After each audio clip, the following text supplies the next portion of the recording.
आज ହେଉଛି 1 ଜୁନ୍ 2025 ରବିବାର ଜ୍ୟେଷ୍ଠ ମାସ ଶୁକ୍ଳପକ୍ଷ ଷଷ୍ଠୀ ବୃଷ 18 ଦିନ। ସୂର୍ଯ୍ୟୋଦୟ ସମୟ ସକାଳ 5ଟା 6 ମିନିଟ୍।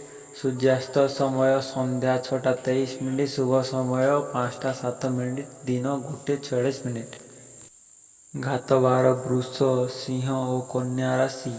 ଘାତଚନ୍ଦ୍ର ବେଲ ପଣସ ନିମ୍ବ ଓ ପିତାଦ୍ରବ୍ୟ ଭକ୍ଷଣ ନିଷେଧ। ମେଷ ରାଶିଠାରୁ ମୀନ ରାଶି ପର୍ଯ୍ୟନ୍ତ ସମସ୍ତ ରାଶିଫଳକୁ ଏହି ଭିଡ଼ିଓ ମାଧ୍ୟମରେ ଦେଖିବି। ଭିଡ଼ିଓ ମାଧ୍ୟମରେ ମେଷ ରାଶି। ଆଜି ଚନ୍ଦ୍ର ମଙ୍ଗଳ ଯୋଗୁଁ ହେତୁ ପାରସ୍ପରିକ ପରିସ୍ଥିତି ପରିବେଶ ଆପଣଙ୍କ ପାଇଁ ସୁଖଦ ରହିବ। ସମାଜରେ ଆଦୃତି ସାଙ୍ଗକୁ ଯାନବାହନ ପ୍ରଶାସନ ସାହିତ୍ୟ ଚର୍ଚ୍ଚା ସୁପ୍ରଦ ହେବ। ଶିଳ୍ପ ବ୍ୟବସାୟ କ୍ଷେତ୍ରରେ ପ୍ରତିବନ୍ଧକ ଦୂରେଇ ଯିବ। ନିଜର ଲୋକଙ୍କୁ ବୃଥା ସନ୍ଦେହ କରିବା ଦ୍ୱାରା ଅଯଥା ଅଶାନ୍ତ ପରିସ୍ଥିତି ସୃଷ୍ଟି ହୋଇପାରେ। ବୃଷ ରାଶି। କର୍ମକ୍ଷେତ୍ରସ୍ଥ ରାହୁ ବନ୍ଧୁଙ୍କ ମାଧ୍ୟମରେ ଆପଣ କାର୍ଯ୍ୟକ୍ଷେତ୍ରରେ ପ୍ରତିବନ୍ଧକ ସୃଷ୍ଟି କରିବେ। ଦୈହିକ ଦୁର୍ବଳତା ଓ ପାରିବାରିକ ଅସହଯୋଗ ଜନିତ କାମଗୁଡ଼ିକ ଆଗକୁ ବଢ଼ି ନପାରେ। ବିଶିଷ୍ଟ ବ୍ୟକ୍ତିଙ୍କ ସ୍ନାନାଧିରେ ଆସି ସରକାରୀ ସ୍ତରରେ କାର୍ଯ୍ୟ ଅବଶ୍ୟ ସମ୍ପୂର୍ଣ୍ଣ ହୋଇଯିବ। ସହକର୍ମୀଙ୍କ ସହ ସାଧାରଣ କଥାକୁ କେନ୍ଦ୍ର କରି ମନାନ୍ତରର ଆଶଙ୍କା ରହିଛି। ମିଥୁନ ରାଶି।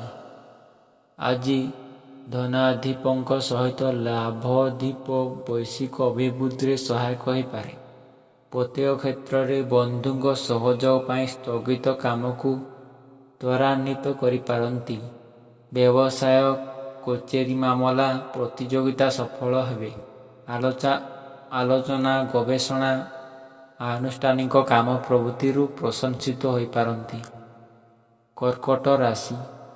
ଆଜି ଅନୁକୂଳ ଗୃହ ସ୍ଥିତିରୁ ଯାହା ଓ ଯେମିତି ଚାହୁଁଛନ୍ତି ପାଇବାରେ ଅସୁବିଧା ହେବ ନାହିଁ।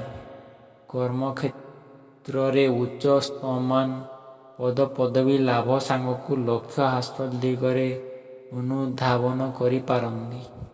ସାହିତ୍ୟ ଚର୍ଚ୍ଚା ଉତ୍ସବାନୁଷ୍ଠାନ ପରିବହନ କ୍ଷେତ୍ରରେ ଉନ୍ନତ ଫଳ ପାଇବେ। ପଡ଼ୋଶୀ କିମ୍ବା ଆତ୍ମୀୟ ସହ ସମ୍ପର୍କୀୟ ହ୍ରାସ ଘଟିପାରେ। ସିଂହ ରାଶି। ଭାଗ୍ୟସ୍ଥ ବୁଦ୍ଧିତ୍ୱ ଯୋଗୁଁ ଆଶାର ଆଲୋକରେ କାମ ହାସଲର ସୂଚନା ପାଇ ଖୁସି ହେବେ। କୌଶଳ ପ୍ରୟୋଗ ପୂର୍ବକ ଭେଦଭାବ ଭୁଲି ଅନ୍ୟମାନଙ୍କୁ ଆପଣେଇ ନେଇପାରନ୍ତି। ନୂତନ ଯାନବାହନ ଜମିଜମା ନୂତନ ବନ୍ଧୁ ସମ୍ପର୍କ କ୍ଷେତ୍ରରେ ଆଗ୍ରହ ପ୍ରକାଶ କରିବେ। ସାମାଜିକ ସ୍ତରରେ ଦୃଢ଼ ପଦକ୍ଷେପ ନେଇ କାମ ହାସଲ କରିବେ।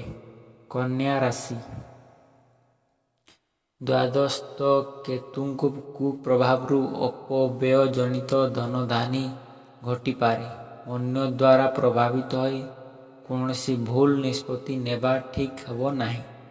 ରବିଙ୍କ ଶୁଭ ସ୍ଥାନରୁ ସରକାରୀ ସ୍ତରରୁ ସହାୟତା ସାଙ୍ଗକୁ ସାହିତ୍ୟ ସାମ୍ବାଦିକତା ଏବଂ ଏଜେନ୍ସିରୁ ଖୁସି ରହିବେ। ପରିବାରରେ ଅର୍ଥ ସମ୍ପର୍କକୁ ନେଇ ଭାତୃବିବାଦ ଦେଖାଦେବ। ତୁଳା ରାଶି।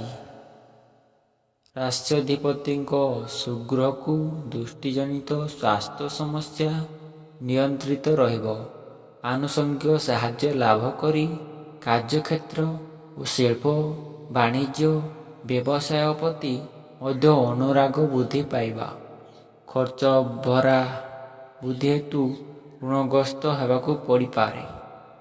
ଭୁଲ ବୁଝାମଣା ଜନିତ ସାମୟିକ ମତାନ୍ତର ପାରିବାରିକ ପରିବେଶକୁ ଗମ୍ଭୀର କରିଦେଇପାରେ। ବିଛା ରାଶି।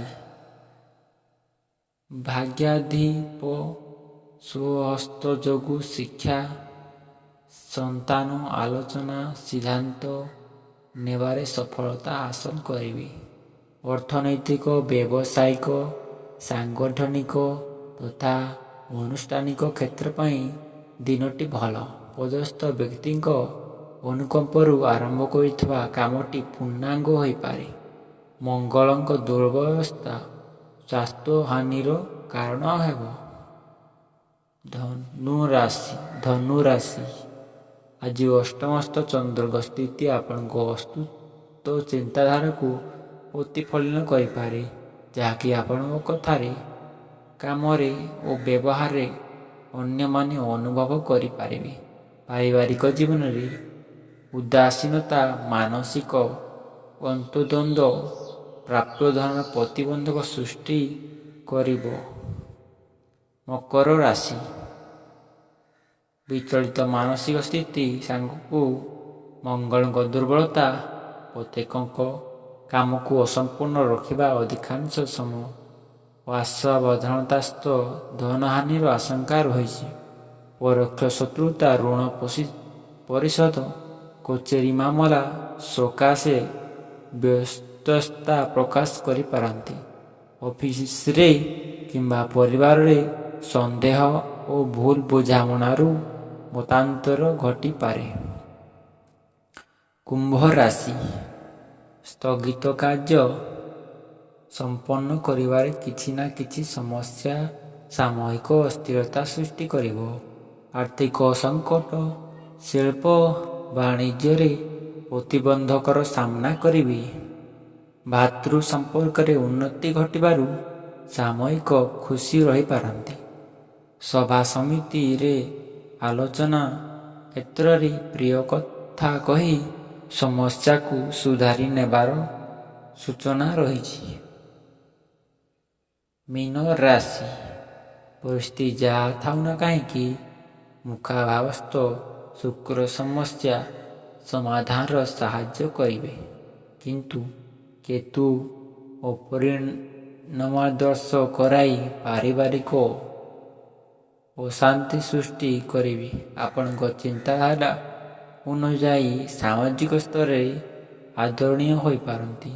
ଆଜିର ଯାତ୍ରା, ବାଣିଜ୍ୟ, ପରିବହନ ଓ ସଭା ସମିତି ସକାଶେ କୌଣସି ଅସୁବିଧା ରହିବ ନାହିଁ।